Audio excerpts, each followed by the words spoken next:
asleep. I am just getting started myself, and I'm starting with the Lord of my mind. So hopefully, you guys waking up with the Lord yourself. I want to make sure that I remind you to like this video, subscribe to the channel, share this video. Um, Go ahead and leave a comment and let me know uh, if your desires for me and what I can do better to be more inviting and entertaining to those who uh, are uh, in need of a spiritual awakening. Um, anyway, to continue on with our "Come Follow Me" this week. Yesterday we were supposed to be talking about God will not suffer that Satan shall accomplish his evil design, and so again we're waking up way too early, and we're getting this done. Um, Again, we want to start the day out with the Lord, cinching up His uh, yoke around us, so that when we have trials and tribulation, that we can know the love of the Lord more intimately at that time, because He's carrying us and helping us carry the weight that we are responsible for at the time. Anyway, um, it says here, let's share the screen so we can get started here. Do, do, do, do, do. Um, it says Satan would prefer that we forget he exists, or that we at least fail to recognize his attempts to influence us. Let's go to Second Nephi. Now, it's kind of interesting that we only hear about Moroni uh, in the in the story, and then we get a chance to see all the other characters within the Book of Mormon that um, that were introduced to us, like Nephi and Jacob and Joseph and Lehi and Sariah and many others in the Book of Mormon. But when it comes to Doctrine and Covenants, I noticed that that they're talked about not in an intimate way as the biblical characters are spoken of for the most part. Whenever again go 121, and the Lord talks about Job, and then you have the those who would came to with the keys of the kingdom. It was Moses and Elijah, and many others like that. But really, the intimate names of the Book of Mormon are not really introduced in the Doctrine and Covenants at all, if I remember correctly. But this year we'll find out if they're even, you know, but kind of interesting. For whatever reason, I think, again, the Lord is speaking to the prophet and the people that are a part of the church, or the part of the restoration movement, is because he's talking to them about familiar people that they would know intimately because of their uh, obviously connection to Christianity and the Bible. And he doesn't really go into talking about the people of the Book of Mormon. Quite interesting. Anyway, just a, but we'll learn more about that as we go. So again, we go back to Satan would prefer that we forget he exists, or that he or we at least fail to recognize his attempts to influence us. See 2 Nephi 28, 22 to 23. Let's go there. It says, and behold, others he flattereth away, and telleth them, there is no hell. And he saith unto them, I am no devil, for there is none. And thus he whispereth, excuse me, and thus he whispereth in their ears until he grasps them with all his awful chains, from whence there is no deliverance. Yea, they are grasped with death and hell and death and hell. And the devil and all that have been seized with therewith must stand before the throne of God and be judged according to their works, from whence they must go into the place prepared for them, even a lake of fire and brimstone, which is endless torment. Again, the Book of Mormon speaks very harshly about those who will deny the Christ and what their final what what what they'll have to go through uh, to finally uh, serve out their judgment that they have um, chosen. They chose they those who are in this situation choose this awful state of existence because God has chosen a better way for us if we choose it. And he's not going to force us, but he's also got to make conditions so that those who reject him in the worst way will also know that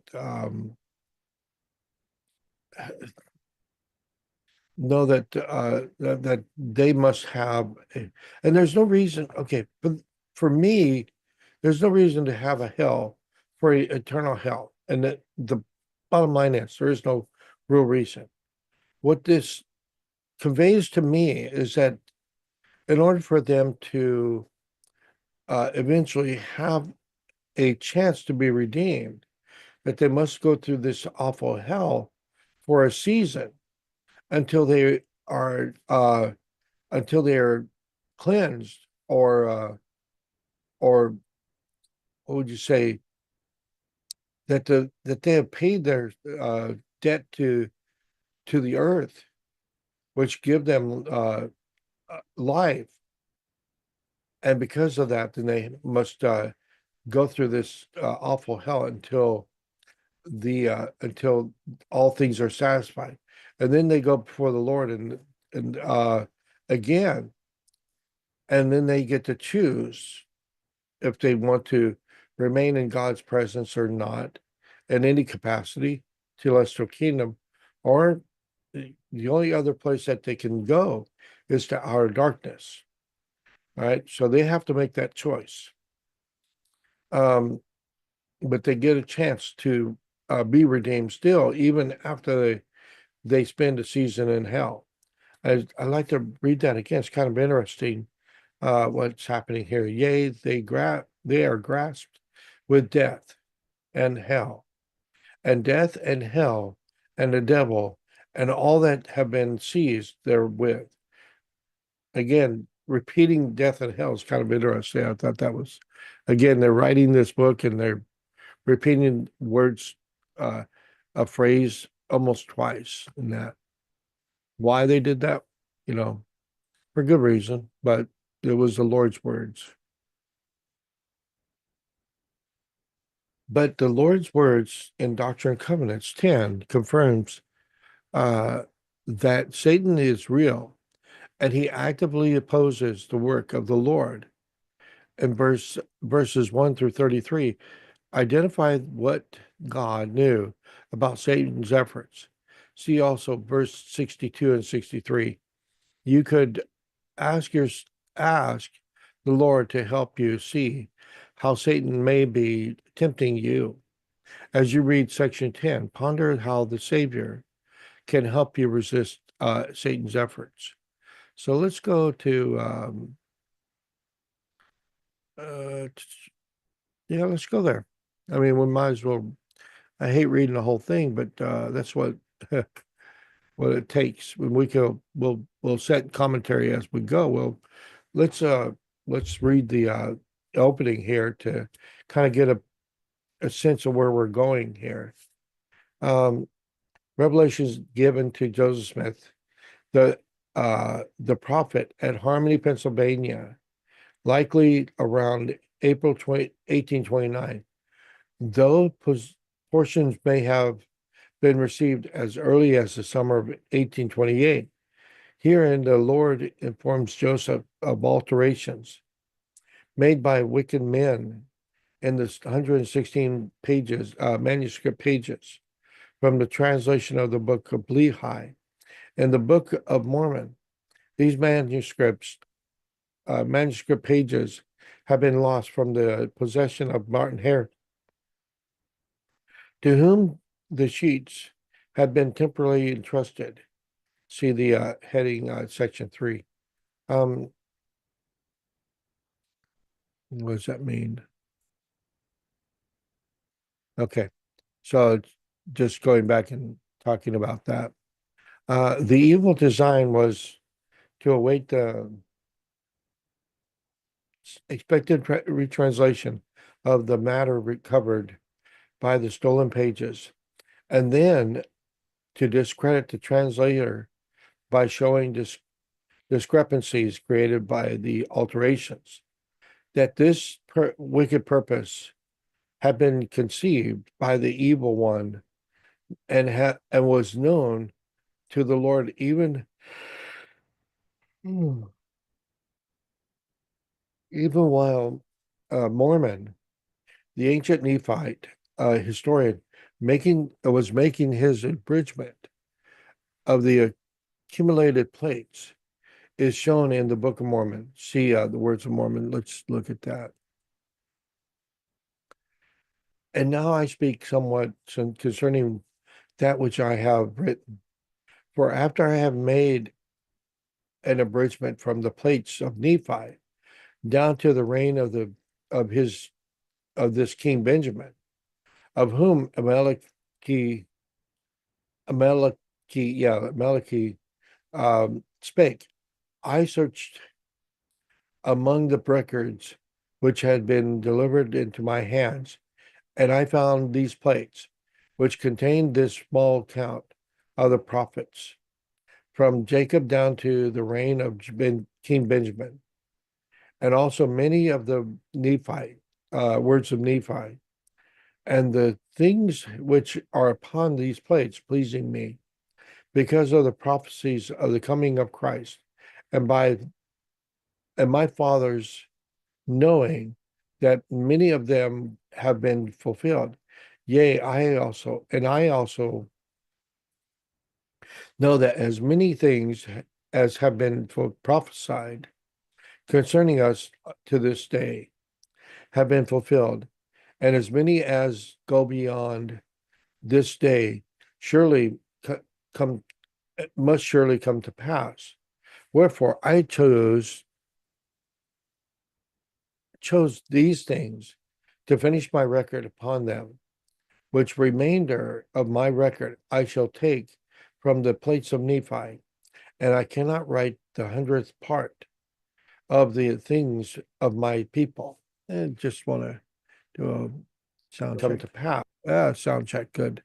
Behold, I shall take these plates, which contain these prophesying and revelations, and put them with the remainder of my record, for they are choice unto me, and I know they will be choice unto my brethren. And I do this for a wise purpose, for thus it whispereth me, according to the workings of the Spirit of the Lord, which is in me.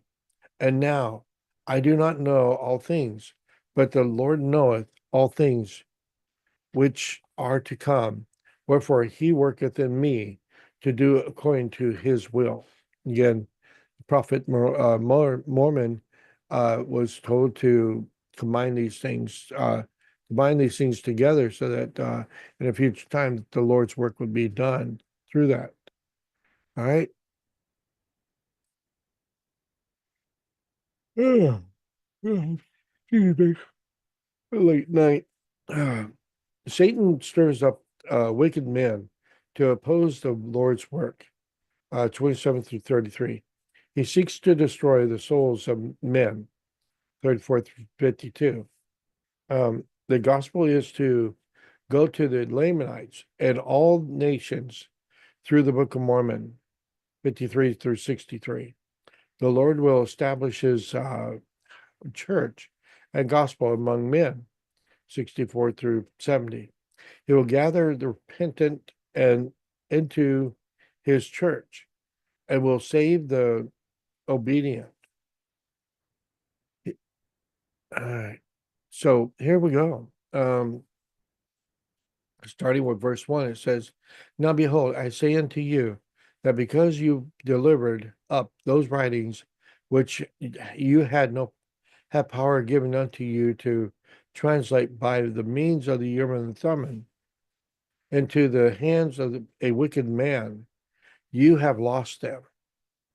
So he's putting the responsibility on Joseph Smith. And you also lost your gift at the same time, and your mind became darkened. Nevertheless, it is now restored unto you. Therefore, see that you are faithful and continue on unto the finishing of the remainder of the work of the translation, as you have begun. Do not run faster or labor more than you have strength and means provided to enable you to translate, but be diligent unto the end. Pray always that you may come off conqueror, yea, that you may conquer Satan, and that you may escape the hands of the servant of Satan, that do uphold his work. Behold, they have sought to destroy you. Yea, even the man in whom you have trusted has sought to destroy you. What again? These are the words of the Lord to Joseph Smith, and he's specifically talking about Martin Harris, who Joseph Smith trusted, but yet Martin Harris did everything he could to destroy the reputation in Martin Harris's mind about Joseph Smith, changing the rock in a hat and questioning him continually about seeing the plates and why isn't he privileged to see the plates and all these things. And again, breaking down Joseph Smith's confidence in what he's doing. So that is so true. And for this cause, I said that he is a wicked man, for he has sought to take away the things wherewith you have been entrusted. And he has also sought to destroy your gift. And because, again, referencing to the rock, changing of the rock in the hat, and because you have delivered the writings into his hands, behold, wicked men have taken them from you. Therefore,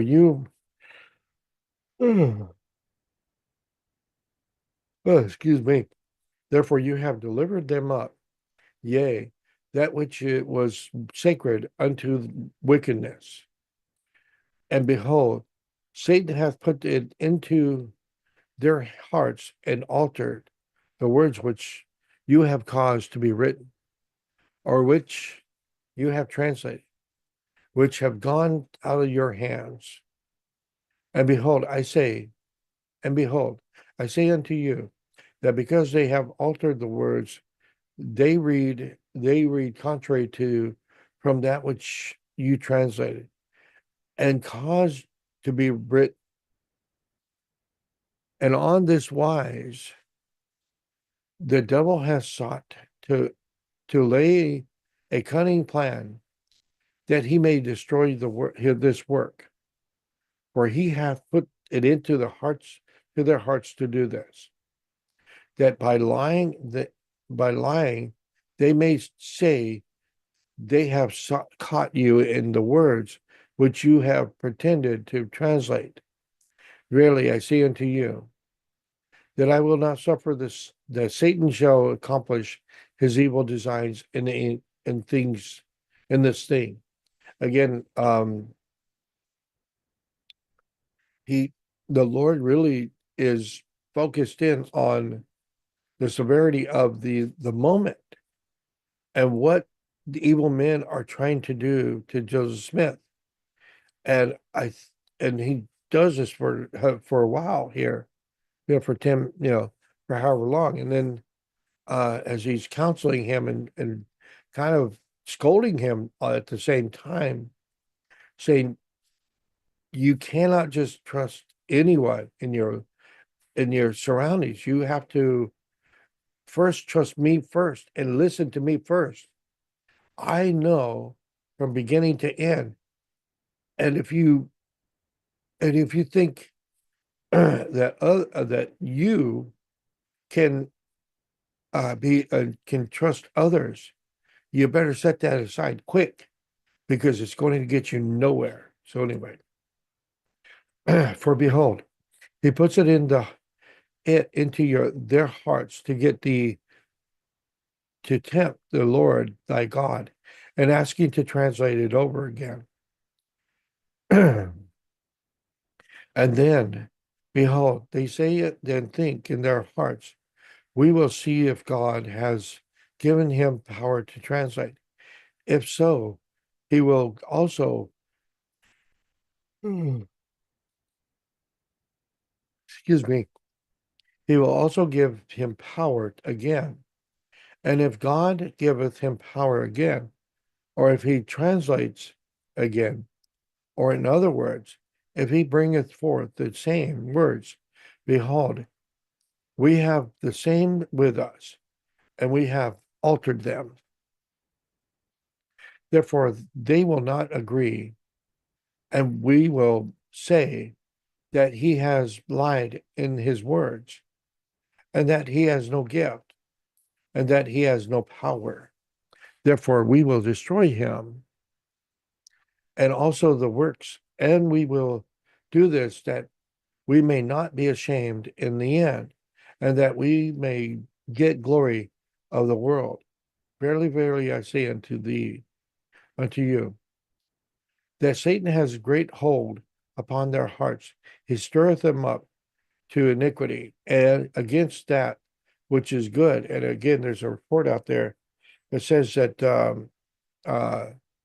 that they are suspicious of Lucy Harris's brother, who is already doing um,